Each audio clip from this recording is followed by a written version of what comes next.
Go yard. I got so much motherfucking design on right now. Break it down, bring it back, make it clap. I got 3 old thoughts, new block, where that thing. Bitches on my line, and you know they come straight. Hold up, what it not, 45, scope it cash like whoa. High fucking with these hoes up. Assalamualaikum warahmatullahi wabarakatuh. Perkenalkan, nama saya Farah Dilon Aprili dari Fakultas Ilmu Komunikasi Malam semester 3 Institut Bisnis Muhammadiyah Bekasi. Video ini dibuat guna memenuhi tugas ujian tengah semester mata kuliah Komunikasi Antarbudaya dengan dosen pengampu Bapak Lis Mardiansyah, MIKOM. Di sini saya akan membahas kesimpulan materi dari pertemuan 1 sampai ke 7. Pada pertemuan 1, kita membahas tentang pengantaran komunikasi antar budaya. Definisi komunikasi antar budaya yang paling sederhana yakini komunikasi antar pribadi yang dilakukan oleh mereka yang berbeda latar belakang kebudayaan.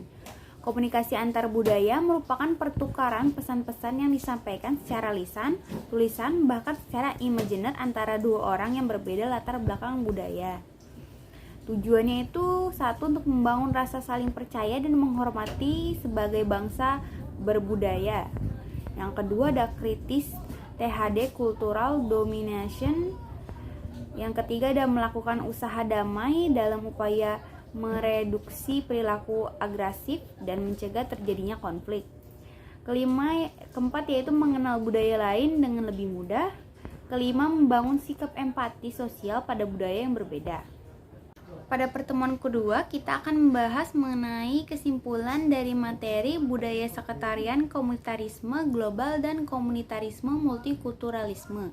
Sekretarian adalah diskriminasi atau kebencian yang muncul akibat perbedaan di antara suatu kelompok. Komunitarisme adalah ideologi sosial politik yang menghargai kebutuhan atau kebaikan bersama masyarakat di atas kebutuhan hak dan individu. Yang ketiga ada global komunitarisme, yaitu menekankan pentingnya panduan moral, keterbukaan, dan partisipasi masyarakat meskipun nilai-nilai keyakinan suatu umat sangat dominan. Yang keempat ada multikulturalisme, adalah kesadaran untuk menerima adanya perbedaan dan mengakui keberadaan kaum minoritas di sebuah kultur. Pada pertemuan ketiga, kita akan membahas kesimpulan dari materi interpretasi budaya. Interpretasi budaya ialah pemberian kesan, pendapat, atau pandangan teoritis terhadap sesuatu. Komunikasi antara budaya yaitu komunikasi yang terjadi di antara orang-orang yang memiliki kebudayaan yang berbeda-beda. Konflik budaya yakini adanya pertentangan antara kebudayaan satu dengan kebudayaan lainnya yang dapat menimbulkan suatu permasalahan atau konflik. Pada pertemuan keempat, kita akan membahas mengenai kesimpulan dari materi teori komunikasi dalam analisis komunikasi antara budaya, kaidah, peran, interaksi antar budaya, dan teori sistem. Komunikasi antar budaya menurut Stewart L. Tubbs adalah komunikasi antar orang-orang yang berbeda budaya, baik dari arti ras, etnik, atau perbedaan-perbedaan sosial ekonomi. Teori sistem proses komunikasi antar budaya yakini berbeda budaya berarti berbeda dalam menyampaikan ide gagasan dan berbeda dalam perilaku keseharian. Pada pertemuan kelima, kita akan membahas mengenai kesimpulan model-model komunikasi antar budaya menurut E. Potter dan Larry Asamovar dan William Goody Kunz. Model komunikasi antar budaya menurut Potter dan Larry Asamovar yakini budaya mempengaruhi perilaku komunikasi individu.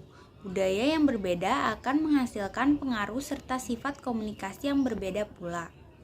Yang kedua yaitu model komunikasi antar budaya menurut William B. Goody Kunz.